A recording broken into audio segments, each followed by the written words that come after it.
আচ্ছা এবার কোরবানির কি ভাও, কাজ কামের কি হালতাল? চাচা টিয়া পয়সা নাই, হাল ব্যবস্থা বেশি ভালো না। ওয়ালাইকুম চাচা। ওয়ালাইকুম আসসালাম বাতিজা, তুমি কোন সময় আইলা? আইলাম মাত্রই বাজার থেকে 1,80,000 টাকা একটা গরু কিনলাম। ভালাই করছস, টিয়া পয়সা নাই, আমি কুরবানি দেওয়ার হচ্ছে। 1,80,000 টাকা দিয়ে হার কিনছি।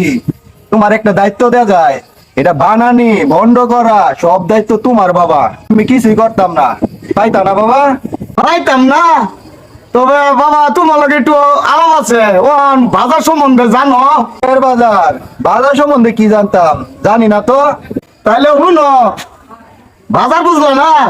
এই যে গরু কাটা রেট বর্তমানে শতকরা 15 টাকা, লাহে 15,000, 1,80,000 টাকাতে গরু কিনছ, বিল আইছে 28,000। 28,000 টাকা হয়ে যাচ্ছে, তুমি 1 লাখ টাকা হলে আমার সাথে নিও। তোরে তো নেমি বেটা, আগে 22টার লগে হিসাবটা মিলাই লই। তাহলে বাবা শুনো, তোমার বিলাই 28,000 টাকা, তুমি আমার দায়িত্ব দিলা কি চাচা নিজের হাতে মাংস বানাইয়া কাইটা কুইটা এই তোমারে বন্ডসারি কইরা দিউন লাগবো। জব দায়িত্বটা বাবা অনেক বছর পরে দিছ। তাইলে বাবা এই যে মাংস যে কাটা কুটাবো, আমরা আগে দেখতাম সবাই বুড়ি ঠ্যাং নেঙ্গুর ওই তোমার মাথা এটা নিত গা। আর ওন কি করে জানো, কুরবানির ঈদের আগে তোমার একজনে ক আমার ক্যালসিয়ামের অভাব, আমার ঠান্ডা লাগবো। একজনের পুতের বউয়ে লেজের মাংস পছন্দ করে, হ্যাঁ আমার লেজটা লাগবো। একজনে করে কি জানো, কয় আমার নয়া পুতের বউ বুড়ি খাইবো, তার বুড়িটা দিন লাগবো।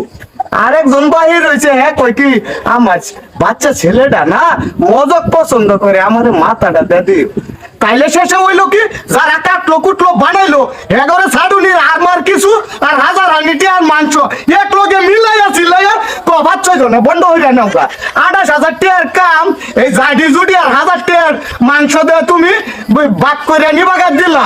জবত কামটা দিছো বাইস্তা বহু বছর পরে, তোমার কামদারে বাইস্তা আমি হুকে মারলাম।